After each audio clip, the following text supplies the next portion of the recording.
Assalamualaikum warahmatullahi wabarakatuh, teman-teman. Di sini saya bertemu dengan salah satu anak tokoh masyarakat Puncak Jeringu, di mana beliau ini banyak tahu tentang wilayah di sini. Di sini ada beberapa cerita yang boleh diceritakan sama saudara kita Zainul. Untuk selanjutnya saya akan coba tanya ke beliau. Pak Zainul, coba Sida ceritakan terkait dengan pengalaman Sida selama di Puncak Jeringu ini. Pak Zainul memang asli orang sini ya? Asli ya? Iya, dari dulu ya Pak Zainul ya.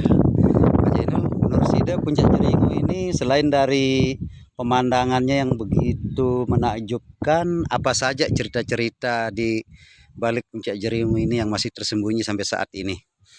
Ya, terima kasih. Alhamdulillah saya ucapkan kepada Allah Subhanahu wa taala. Jadi di Puncak Jeringu ini masih banyak hal-hal yang belum tergali, termasuk dari sisi sejarahnya. Sedikit saya ceritakan bahwa Desa Puncak Jeringu ini hasil pemekaran dari Desa Perigi, di mana Perigi ini tertulis di kitabnya Empu Prapanca ya, di zaman Majapahit. Jadi banyak di pinggir-pinggir perkampungan ini. Di mana perkampungan? Oh, ada perkampungan di atas ini Pak Inul? Ada di sana. Memang di tengah hutan itu ada perkampungan. Oh, di tengah hutan itu ya ada. Sekarang menjadi dua dusun. Dua dusun ya. Dusun Pancur dan dusun Atnawang. Di sana di bawah hutan itu pertebaran situs-situs peninggalan sejarah tempo dulu, seperti pemakaman Buddha. Pemakaman Buddha ya, yang Pak Inul ya. Luasnya berhektar-hektar juga di dalam hutan tersebut. Di dalam hutan tersebut ya Pak Inul ya. Iya. Ada makam Hindu. Ada makam Hindu. Terus ada makam Islam. Makam Islam itu posisinya agak barat. Terus makam Hindu itu posisinya di tengah-tengah, sementara makam Buddha itu agak utara. Agak utara. Utara begitu ya. Itu bisa Pak Inul, maaf saya potong sedikit pembicaraannya. Kira-kira jumlah daripada makam Islam, makam Hindu sama yang lain itu banyak enggak atau hanya segelintir makam? Jadi bukan satu dua makam, itu ribuan makam. Jadi nisannya masih sampai saat ini berdiri berbagai bentuk dia di sana. Masya Allah. Menjadi hutan belantara, tapi batu nisannya masih berdiri tegak ya Pak Inul ya. Ada lenteng Tedes juga di sana yang menyambungkan akses perdagangan tempo dulu. Akses perdagangan tempo dulu. Lenteng Tedes itu bahasa apa Inul? Lenteng Tedes itu bahasa Lombok, bahasa daerah setempat. Maksudnya jalan apa? Itu jalan Lenteng Tedes. Jadi penyanggah gubuk atau desa Lae. Jadi kedatuan atau kerajaan Lae itu punya penyangga yang dinamakan Lenteng Tedes. Lenteng Tedes. Kurang lebih 1,5 meter. Itu sampai sekarang mulai dia dari Perigi sampai ke Sambria tembus. Masih jalan itu. Cuma dipenuhi kayu ya. Kayu-kayuan. Iya. Jadi hutannya. Dengan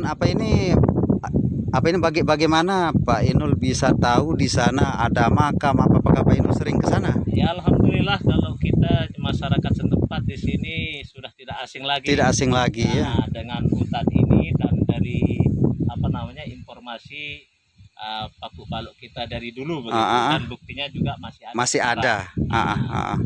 Bahkan sampai bekas pondasi masjid dari Datu Suung, menurut cerita bapak ibu kita di sini, Paku Balok kita di sini ada. Masih ada. Itu saya sendiri sudah menyaksikannya.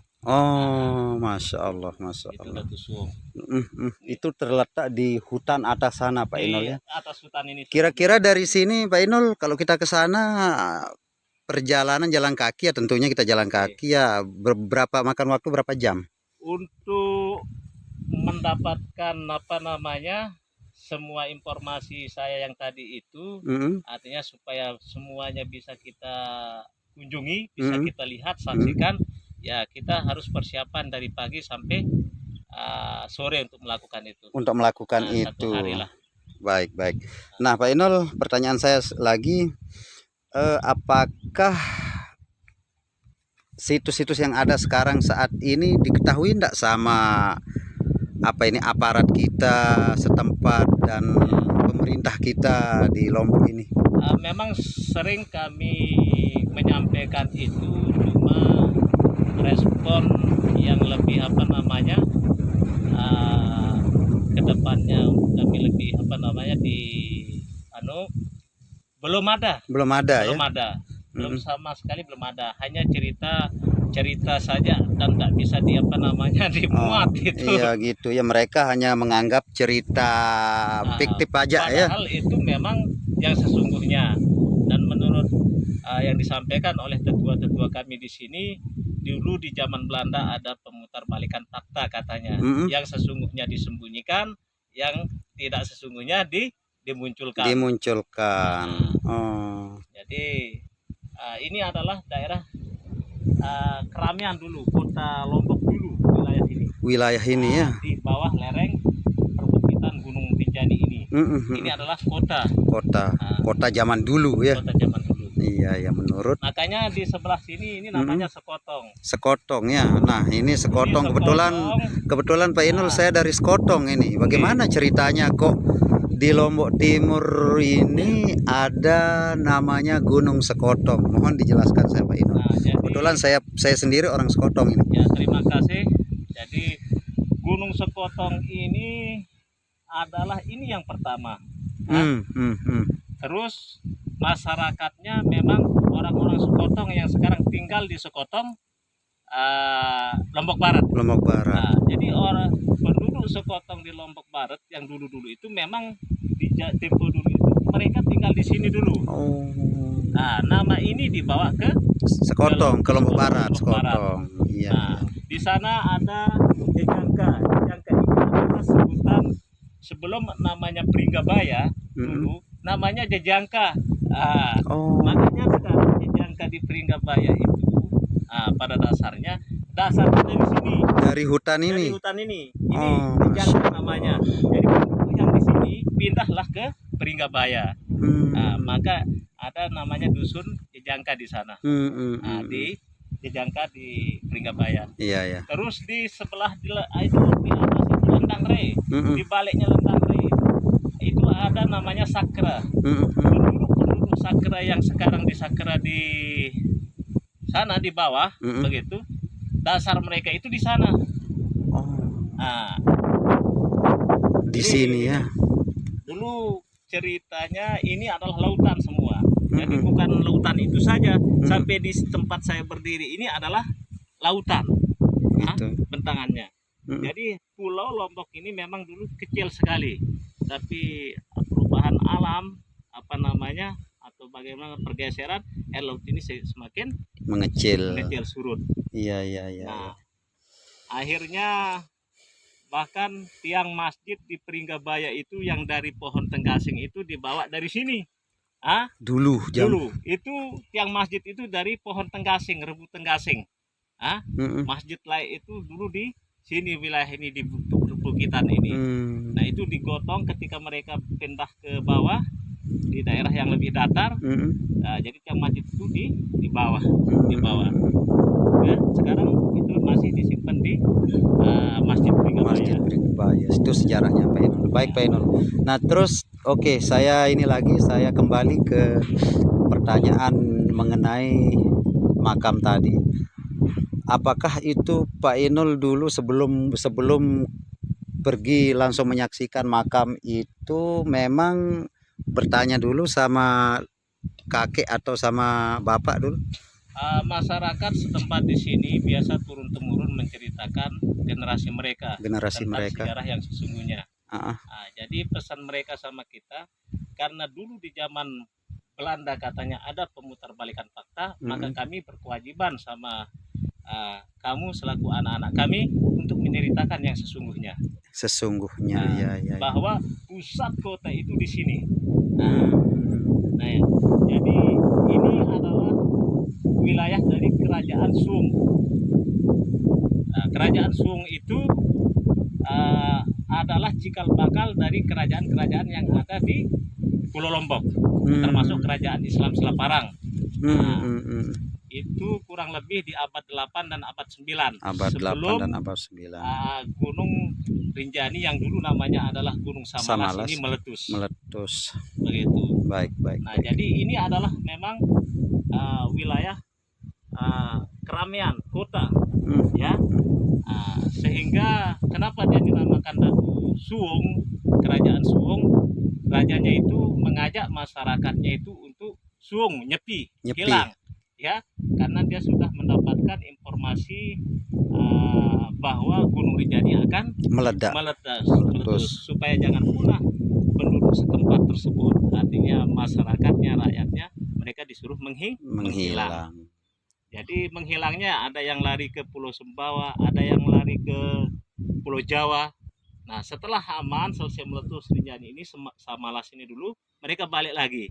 Baliknya itulah mereka mencari tempat-tempat yang baru lagi Masya seperti Allah. di Ampenan, di Lombok Tengah, di mana itu dicari. Pada dasarnya di sinilah mereka semua.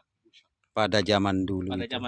Itu di sekitar abad 8 dan 9. Kira-kira sejarah ini ada enggak tertulis di Pak Inul?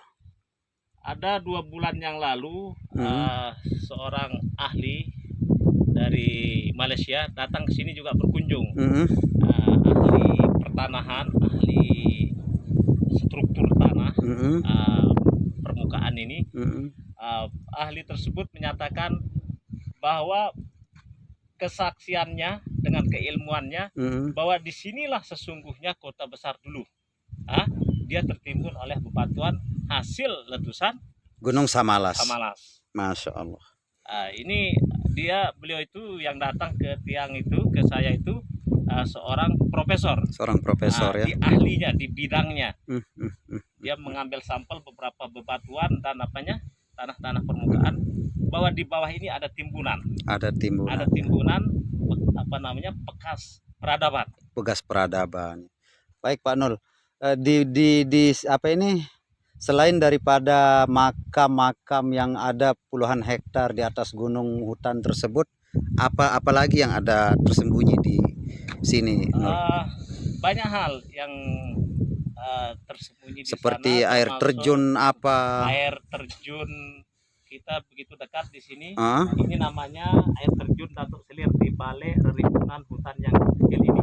Itu ketinggiannya ratusan meter. Air terjun Datuk Selir. Air terjun Datuk Selir.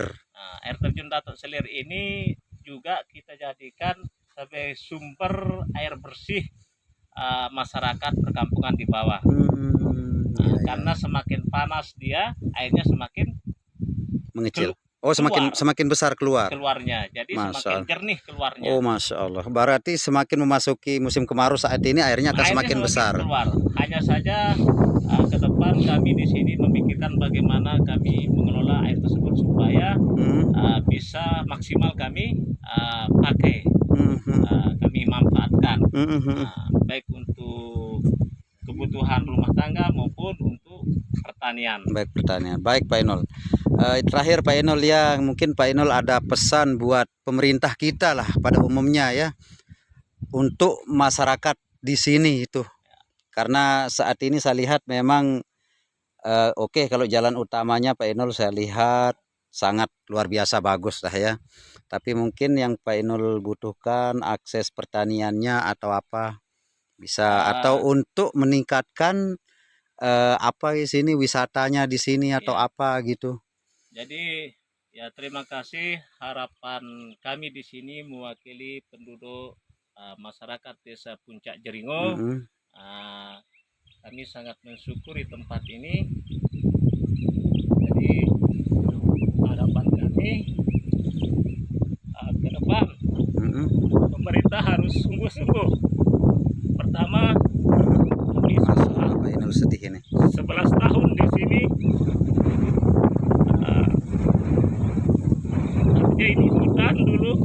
sekarang sudah bisa kami tanami Mm-mm.